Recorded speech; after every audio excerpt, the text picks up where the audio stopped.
Our topic for today would be to dive deeper on the general types of plant disease symptoms. My goal is for us to have an overview of what these types are, and then we will be able to categorize some of the specific symptoms into these types of symptoms that we will be discussing for today. So again, for review, what are symptoms? Symptoms are evidences of the disease in the plant. It is different from the sign because yung sign is basically the evidence that the pathogen is present, whereas the symptom is the manifestation of the plant to those pathogens. There are two terms here na sa tingin ko importante din sa inyo. The first one would be symptom complex, which refers to the different combination of symptoms in the plant. So for example, meron kang chlorosis, meron kang stunted growth, o meron kang growth stunting of growth doon sa halaman, meron kang gall, root knot doon sa roots ng halaman. When we consider all of these symptoms, then we term that as symptom complex. We also have another term here, which is a syndrome. A syndrome is now the combination of both the symptom and the sign, or in other words, the totality of the disease. Now, when we're talking about plant disease diagnosis, we are usually analyzing the syndrome of the plants. Now, what are some of the general types of plant symptoms? Unang-una, we have local and systemic symptoms. When we say the symptom is local, the changes that we can see is only observable in a specific area. So sa isang dahon lang, for example, or in a few dahon lang ng halaman. For example, you can see spots doon sa dahon ng halaman or a few dahon ng halaman. Now, local symptoms are very important because it allows us to manage plant diseases earlier on. So nakita pa lang natin na nagpapakita na siya ng initial symptom or local symptom, pwede na natin siyang i-manage. Pwede natin tanggalin yung part ng halaman na yun na may disease para hindi na siya kumalat at maging systemic symptom. Ang systemic symptoms naman, they are now symptoms that is affecting the whole plant.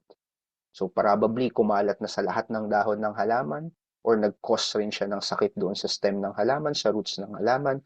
Kasi ang pag sinabi nating systemic symptoms, kumalat na siya doon sa buong halaman. I would also like to differentiate this type of symptoms, which is primary and secondary naman.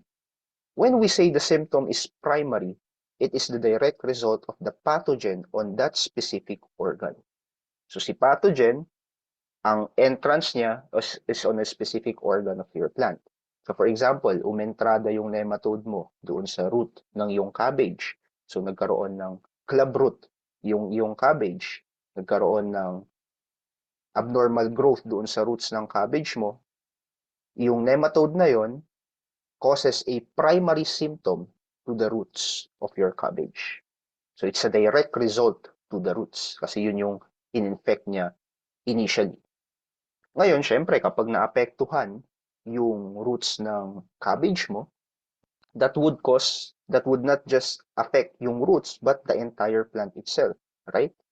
So if it affects the entire plant, makapansin natin, yung dahon ng cabbage mo, nagkakaroon ng yellowing, nagkakaroon ng wilting, your cabbage is experiencing stunted growth, those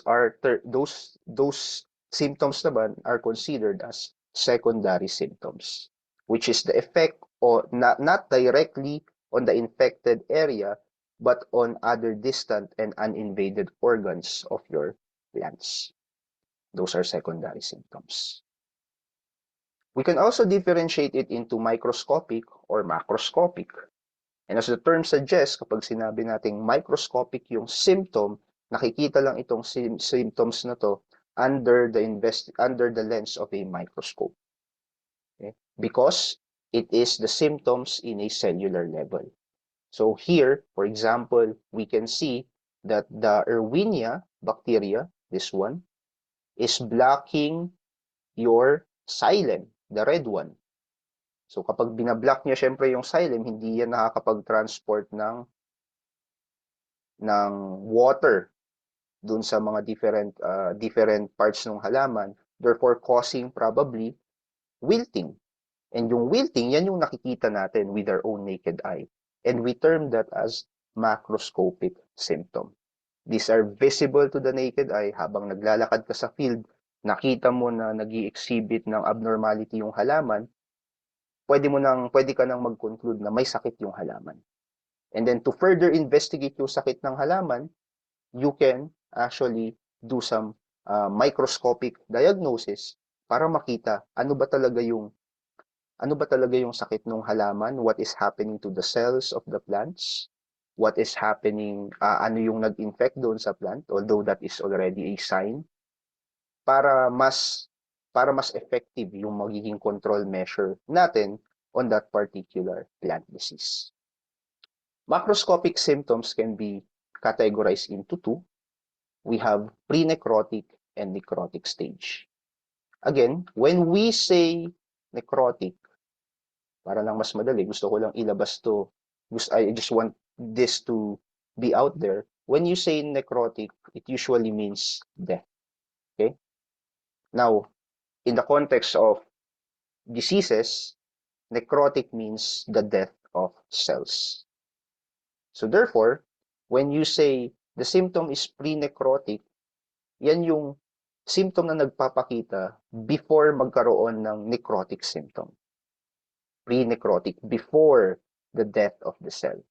Ano ba kasi ang necrotic? Dito natin umpisahan. Well, necrotic stage is characterized by the death of cells wherein usually nakikita natin na namamatay din yung part ng halaman na yun.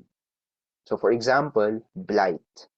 Now this area, for example here, of the leaves, the cells here are already dead. So hindi na siya nagpa-function. Wala ka ng chlorophyll sa area na yan. Patay na yung part ng halaman na yan. So, but prior to that, makakakita ka na actually ng symptom initially that would result to a necrotic symptom. And ang tawag natin dyan, pre-necrotic symptoms. Okay? So for example, may slight discoloration na doon sa dahon. So mauuna na slight discoloration sa dahon before it becomes 100% blight. Before 100% mamatay yung part ng dahon na yon. So these are pre-necrotic symptoms. Okay? Now again, when I say necrotic, we usually mean the death of cells. So anong mga example natin na symptoms which are necrotic in nature? Probably blight. Okay? Blight is a type of symptom that can fall under the necrotic symptom. You can also have scorching ng halaman, yung parang nasusunog yung dahon ng halaman or some parts of your plant. These are also can be under the necrotic type of symptom. This one is a stem canker. Mapapansin natin, instead na dahon naman, ang namamatay naman dito is yung cells doon sa stem. So sunken part of the stem usually dies. That you term that as canker. And this could be under the necrotic symptom as well. Black spots, yan. Pagkamatay ng cells ng halaman, that is also a necrotic symptoms. What else? What other types? Hypoplastic. Hypoplastic usually means symptoms that inhibits the growth and development of the plant or some parts of the plant. So we're not just talking about stunted growth here. Kasi baka sinabi natin hypoplastic, baka stunted growth lang yung pumapasok sa isip natin. We also pertains to other parts of the plant that is wherein the development of that plant part is being inhibited. So for example, sa dahon, we have curling, right? So lumiliit yung dahon. Hindi siya nagfo-fully, what do you call this? It is not fully blooming Okay, hindi siya nag-i-spread out fully. So may hypoplastic symptom siya kasi nagka-curling siya. Chlorosis is also one type of hypoplastic symptoms because chlorosis means hindi nagde-develop fully yung chloroplast ng dahon na yun. So that is considered a hypoplastic symptoms. Now, when you say hypoplastic, sabi ko nga, reduced growth or development of the plant or plant part. Ngayon, of course, meron tayong kabaliktaran ng hypoplastic. Ano naman yung opposite ng hypoplastic? That is hyperplastic naman. Hyperplastic is excessive and abnormal growth and development of the plant part. For example, may tumubong tumor or galls doon sa halaman mo. That is abnormal. It can block the flow of nutrients. So that is considered as a hyperplastic symptom. Nagkaroon ng, let's say, scab, yung dahon ng halaman mo, scab, karoon siya ng parang bukol-bukol, that is a hyperplastic symptom as well. Now, hyperplastic symptoms, it can also be categorized into two, based on what is growing in a cellular level. Kapag sinabi nating hypertrophy, what is growing abnormally in a cellular level is the cell itself. So yung cell mismo. So mostly ang mga symptoms diyan is usually yung mga small growing part ng halaman, like ito, yung parang pimple-like structure ng dahon. We term that as intumescence. Okay? So ito yung hypertrophy is usually exhibited on diseased plant in the form of small swollen outgrowth. Okay? So like this, as hypertrophy. Kapag naman sinabi nating hyperplasia, yung symptom, what is growing here now is the number of cells. Again, hypertrophy, what is growing is the size of the cell. Hyperplasia, what is growing is the number of the cells. And anong mga basic examples niyan? Galls, yan, parang tumor sa stem, leaf galls, stem galls, yung mga abnormal outgrowth na makikita natin sa halaman, mostly hyperplasia yung symptom na nagpapakita dyan.